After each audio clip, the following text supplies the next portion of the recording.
మీ కుటుంబ శాంతి, ఆరోగ్యం, ఆర్థిక అభివృద్ధి కోసం రుద్రాక్ష మహాపూజలో తప్పక పాల్గొనండి. ఇప్పుడే నమోదు చేసుకోండి.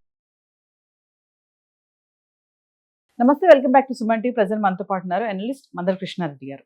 నమస్తే సార్. నమస్తే అమ్మా. సార్, రూపీ గురించి మాట్లాడుకుంటే మరి రోజు రోజుకి క్షీణించిపోతుందని అనుకోవాలి. ఎక్కడ న్యూస్ చూసినా ఇదే ఉంది, పడిపోతున్న రూపీ, దిగజారిపోతున్న రూపీ అని చెప్పేసి. అంటే డాలర్తో పోల్చుకుంటే చాలా వరకు పడిపోవడం చూస్తున్నాం. మరి దీనికి గల కారణాలు ఏంటంటారు? మరి ఇంకా ఎక్కడ చూసినా ఫ్యూయల్ గురించి మాట్లాడుకోవడం, ఈ చమురు ధరలు, ఇంకా దిగుమతి సుంకాలని పెంచడము. ఒకసారి రూపీ గురించి మాట్లాడుకుంటే వెనుకున్నటువంటి దీనివల్ల పడిపోవడం వల్ల ప్రాఫిట్స్ ఏంటి, లాస్ ఏంటి అంటే? ఏ దేశం మార్పు విలువైనా ఆ దేశం యొక్క డబ్బు మీద ఆధారపడుతుంది. అంటే ఒక్కొక్క దేశంలో ఒక్కొక్క పేరు. మన రూపీ అంటే, అమెరికా డాలర్స్ అంటే, ఇట్లా రకరకాల పేరుతో పిలుచుకోబడేటువంటి. డాలర్తో పోల్చి ప్రపంచంలో ఉండేటువంటి ఏ డబ్బుకైనా సరే దాని విలువ లెక్క కట్టడం జరుగుతుంది. స్వాతంత్రం వచ్చిన కొత్తలో 1947లో ఒక్క అమెరికన్ డాలర్కి ₹3.30 చెల్లిస్తే మనకు ఒక అమెరికన్ డాలర్ వచ్చేది 47లో. అంటే ఆల్మోస్ట్ ఆల్ ఈక్వల్గా ఉన్నట్టే లెక్క ఒక రకంగా చెప్పాలంటే. కానీ మెల్లమెల్లగా ఇది తగ్గుకుంటూ వచ్చి ఇప్పుడు ₹96.92 దాదాపుగా రోజు రోజుకి తగ్గిపోతుంది. తొందరలోనే ₹100 చేరే అవకాశాలు, అది దాటి కూడా పోయే అవకాశాలు ఉన్నట్టుగా కనపడుతుంది. కారణం ఏంటి? మన దేశ ఎగుమతులు తగ్గిపోయి దిగుమతులు పెరిగినప్పుడు ఆటోమేటిక్గా రూపీ విలువ పడిపోతుంది. ఎగుమతులు ఎక్కువ ఉన్నప్పుడు మనకు డాలర్స్ ఎక్కువ వస్తాయి, దిగుమతులు ఎక్కువ ఉన్నప్పుడు మన డాలర్ పేమెంట్ ఎక్కువ అవుతుంది. అంటే మనకు వచ్చేది తక్కువ వచ్చి మనం ఇచ్చేది ఎక్కువ అయినప్పుడు ఆటోమేటిక్గా మన రూపీ విలువ తగ్గుతుంది. మనకు వచ్చేది ఎక్కువ ఉండి మనం ఇవ్వాల్సింది తక్కువ ఉంటే మనకు రూపీ విలువ పెరగడానికి అవకాశం ఉంది. మనకి ఎక్కువ భాగం ఎగుమతులు తక్కువ, దిగుమతులు ఎక్కువ ఉన్నాయి. మనం రెండు కంపేర్ చేసుకుంటే చాలా తేడా ఉంది. దానికి తోడుగా ఇప్పుడు పశ్చిమాసియా క్రైసిస్ వచ్చినప్పటి నుంచి మనకు చాలా రేట్లు విపరీతంగా పెరిగిపోవడం. ఉదాహరణకి ఒక ఆయిల్ ప్రైజెస్ తీసుకున్నట్టయితే గతంలో మనకు క్రూడ్ ఆయిల్ $60 బ్యారెల్ దొరికింది. ఇప్పుడు అదే బ్యారెల్ మనకు 110 నుంచి 120 దాకా, ఒక్కోసారి 130 దాకా కూడా పోయే పరిస్థితి ఏర్పడింది. అంటే రెండింతలకి ఎక్కువ అయిపోయింది లెక్క. అయినప్పుడు ఏమైంది?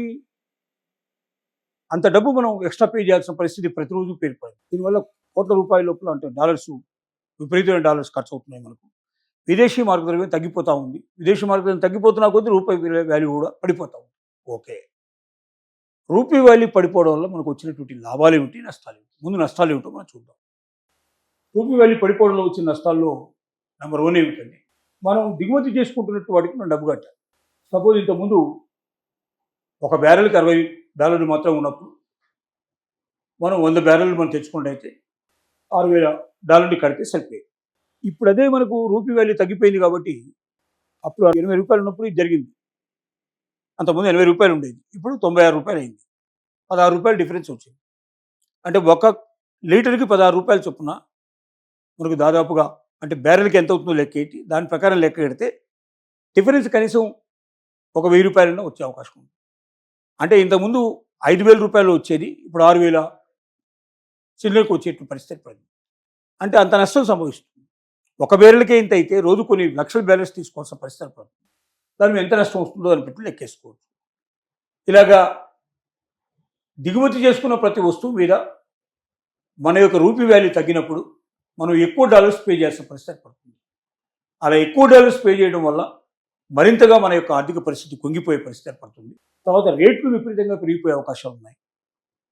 ఇప్పుడు మనకు ఒక ఫ్యూయల్ తీసుకున్నట్టయితే అటు పెట్రోల్ కానీ డీజిల్ కానీ పెరిగితే ఎంత పెరుగుతుందో అంత మందం ట్రాన్స్పోర్ట్ మొత్తం పెరుగుతుంది. ట్రాన్స్పోర్ట్ ఎంత పెరుగుతుందో ప్రతి వస్తువుకి అంత రేటు పెరుగుతుంది, ప్రతి సర్వీస్కి అంత రేటు పెరుగుతుంది. అంత ట్రాన్స్పోర్ట్ మీదే ఆధారపడి ఉంటుంది. కాబట్టి అలాగే విద్య మీద దాని ప్రభావం పడుతుంది. ఇప్పుడు విదేశాల్లో చాలామంది మన వాళ్ళు ఏంటంటే పిల్లల్ని విదేశాల్లో పంపించడానికి లోన్స్ తీసుకున్నారు. ఇప్పుడు ఈ లోన్స్ వాళ్ళు తిరిగి రీపే చేయాలి. ఇప్పుడు రెపో రేటు పెరగడం వల్ల, వడ్డీ రేట్లు పెరగడం వల్ల ఆ పేమెంట్ అంతా కూడా మనకు చాలా కష్టం అయిపోయే పరిస్థితి, ఎక్కువ పే చేయాల్సి వస్తుంది. రెండోది, పిల్లలకి ఇప్పుడు అక్కడ పంపించాలంటే కూడా ఇంతకుముందు పంపించిన దానికన్నా ఇప్పుడు ఎక్కువ పంపించాల్సిన పరిస్థితి ఏర్పడుతుంది. ఎందుకంటే రూపాయి మార్కు విలువ తగ్గింది కాబట్టి. సో ఇంతకుముందు తక్కువ రేట్లో వచ్చేటువంటి వస్తువులు కానీ సర్వీసెస్ కానీ ఇప్పుడు రేట్లు ఎక్కువ పెరిగిపోవడం వల్ల మొత్తం మనం ఆర్థిక మాంద్యంలోకి వెళ్ళిపోతాం. కొనుగోలు శక్తి తగ్గిపోతుంది, జీవన ప్రమాణం పడిపోతుంది, సమాజానికి మొత్తం చేటు వచ్చే అవకాశం ఉంటుంది, దేశమే బలహీన పడిపోతే అవకాశం ఉంటుంది. ఇది నష్టాలకు సంబంధించిన విషయం. లాభాలు కూడా కొన్ని ఉన్నాయి. ఏంటి ఆ లాభాలంటే, మనం ఎగుమతి చేస్తున్నటువంటి వాళ్ళు ఇప్పుడు డాలర్ మన రూపీ వాల్యూ తగ్గిపోయింది కాబట్టి మనకు ఎక్కువ డాలర్లు వస్తాయి. వాళ్ళు ఇచ్చేటువంటి డాలర్ వల్ల ఎక్కువ డబ్బు వస్తుంది కదా. తగ్గిపోయింది కాబట్టి రూపీ. వాళ్ళు ఇప్పుడు ఎందుకంటే రూపీ వాల్యూ తగ్గిపోయింది కాబట్టి మనకి ఎక్కువ రూపాయలు వస్తాయి. ఎస్. ఇప్పుడు ఇంతకుముందు $100 వచ్చింది అనుకున్నాం. $100 వచ్చినప్పుడు $80 ఉన్నప్పుడు మార్కెట్ ఒక డాలర్కి $80 మనకు రూపీ వాల్యూ ఉన్నప్పుడు $100 వచ్చినప్పుడు 100 × 80 8,000 వచ్చేది.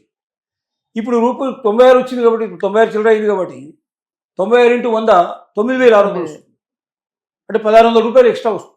నష్టాలు ఉన్నాయి, లాభాలు కూడా ఉన్నాయి. లాభాలు ఉన్నాయి. కానీ మన దిగుమతులు ఎక్కువ, ఎగుమతులు తక్కువ కాబట్టి మనకు వచ్చేటువంటి లాభాల కన్నా మనకు వచ్చే నష్టాలు ఎక్కువ. కాబట్టి దేశం చాలా కష్టపరిస్థితిలో ఉంది. ఆర్థిక మాంద్యంలో కొట్టుకుపోయే పరిస్థితి ఏర్పడుతుంది. కాబట్టి ఇది జాగ్రత్తగా చూసుకొని దీంట్లోంచి బయటపడడానికి ప్రయత్నం చేయకపోయినట్టయితే భవిష్యత్తులో చాలా ఇబ్బందులు కొని తెచ్చుకునే పరిస్థితి ఏర్పడుతుంది. Thank you.